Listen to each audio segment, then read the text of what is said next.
Forget fancy cycling gadgets. There's one very quick, very simple change that you can make right now that's going to make a big difference to your cycling, particularly now as we enter the winter off-season.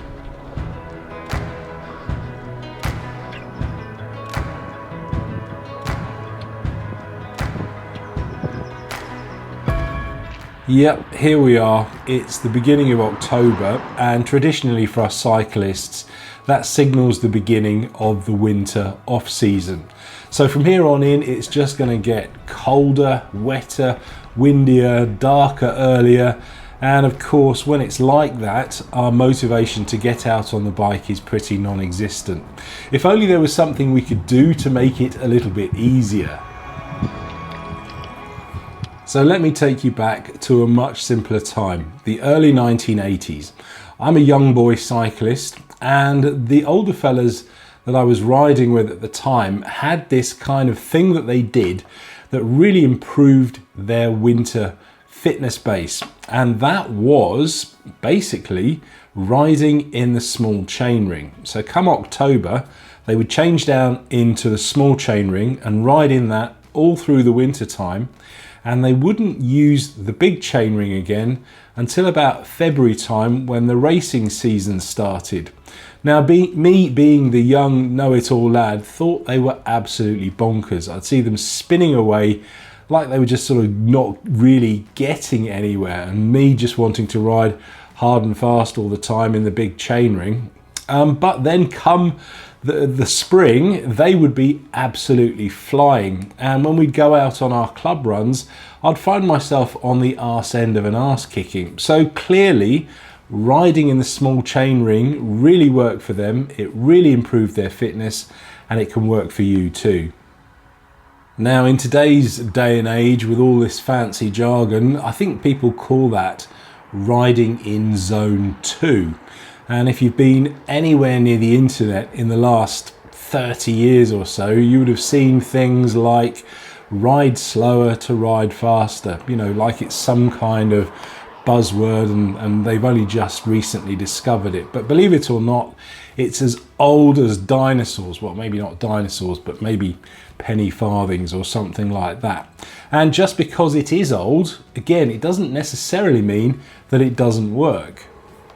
So how do you now, in the 21st century, use those old school methods to improve your winter off cycling? Well, it's very simple, it's very straightforward, it's not rocket science, there's no fancy gadgets, there's no high-tech solution.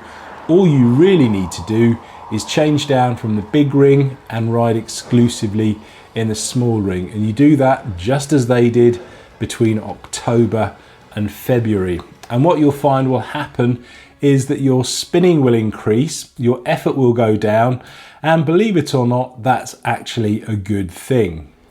But if you do want to get a little bit more technical about it and actually put some numbers to it, if you've got a heart rate monitor, you can use that. And the trick there is to ride between 65 and 75% of your maximum heart rate.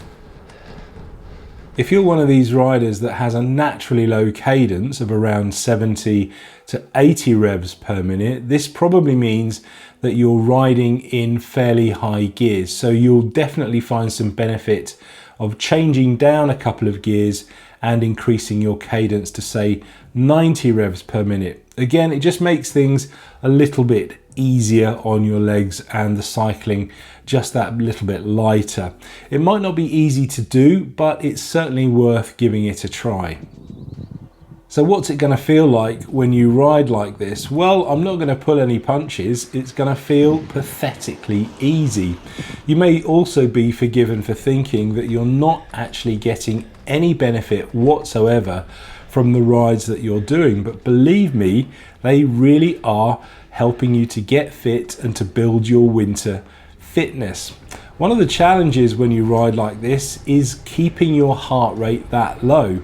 And this can be helped sometimes by your choice of routes. If you've got lots of hills on your regular routes, there's no way you're going to be able to keep it that low particularly when you first start riding like this. So it may be a good idea to find some routes that are a little bit flatter so that you can keep your heart rate within that magic zone too. For the first couple of weeks of cycling like this, you probably won't notice that much of an improvement, but if you stick with it, after about a month or so, things will start to change, and the first signs will be that you'll be able to ride a little bit faster and you'll be able to take on some slightly more challenging routes, but your heart rate will stay fairly consistently within that 65 to 75% of your maximum heart rate range. Now, it's going to be very easy to fall into the trap of asking yourself, well, if it's this easy, what on earth is the point of it all? And I think for me personally, when I've done this method of cycling, the point is that it is very easy. I no longer fear the climbs or going out and doing a hard ride because I know that I'm not pushing myself too hard. And as we all know, one of the hardest parts of any ride is just getting yourself out of the front door in the first place. Your imagination builds up all of these horror stories about how tough the ride's going to be, how steep the hills are going to be. But if you let yourself off the hook with this very easy method of cycling, this easy style of cycling, that fear simply goes away. And the other fantastic advantage is that you're actually nearly always telling yourself to slow down. And that is a fantastic kind of psychological motivator, because you just sort of, you're not pushing yourself hard and it just becomes so much easier. Unfortunately, it's not all sunshine and rainbows though, because this style of method has one kind of disadvantage, and that is that the rides you do need to be reasonably long. So I would say at least 90 minutes, preferably 2 hours, maybe even 3 hours. And this is why a lot of the old school cyclists used to do this on a Sunday as part of their club run. They'd make it quite social, they'd go out, meet up with their friends, they'd have a coffee stop kind of halfway round, and it was all kind of a fun day. But obviously when the weather's not great and it's wet and it's windy and it's cold outside, the last thing you want to do is be outside for an extended period of time. As cyclists, we all know exactly how hard it is to go out in the wintertime and motivate ourselves to ride our bikes when the weather isn't great. If we don't want to lose the fitness that we've worked so hard to build over the summer months, then we really do have to do something.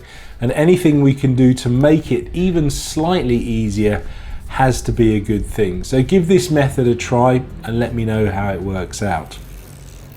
If you'd like to get the most out of your cycling, then please consider signing up for my free monthly newsletter.